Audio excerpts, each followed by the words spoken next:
People-pleasing will absolutely kill your relationships, and some of you are guilty of it. You might ask, but Jimmy, how do you tell the difference between a people-pleaser and someone who's just a generous giver?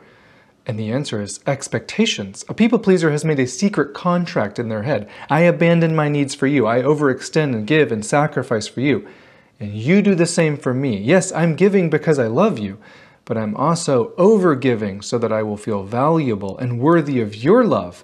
And I'm expecting that you reciprocate if you love me. And when they don't reciprocate, and they usually don't, do they? You develop bitterness and resentment and feel taken for granted, which is completely understandable. However, so often we don't have the communication or vulnerability skills to tell someone exactly how we feel, so we just stay silent. Or we tell them how we feel, and they dismiss or invalidate us, and then we're even more hurt than before, and we never bring it up again. They both lead to resentment building up until one day we explode over something small and we finally unload on them all the ways that they fail or neglect us. And guess what happens? They still don't hear you or change anything.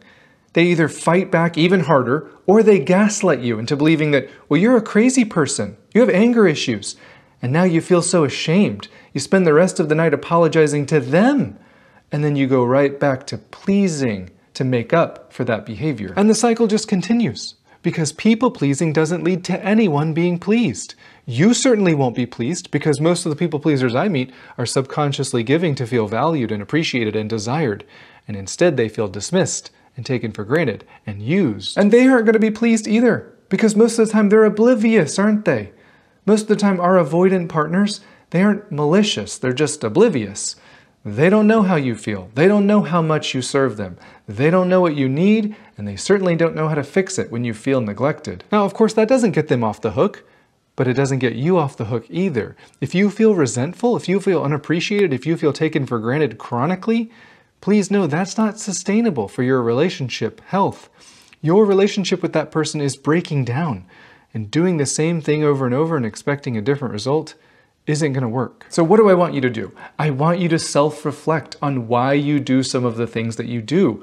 I want you to devote yourself to building up your self-worth and value and compassion inside of yourself. And when you do that, you will see the neglect more clearly, and you will be able to develop the courage to express it and lovingly call it out. And when they dismiss you or invalidate you or call you crazy for calmly telling them a feeling that you're having, you have to respect and value yourself enough to put boundaries around someone who just told you they plan to continue to neglect you. Quit giving someone more of what they only plan to take advantage of. That's pretty much relationship 101. And yet we all forget it sometimes, don't we? Your value isn't wrapped up in how much you give. Your worth isn't determined by how much you serve. You deserve kindness and respect and love without you abandoning your needs or feeling neglected. Sometimes you're not asking for too much. You're just asking the wrong person.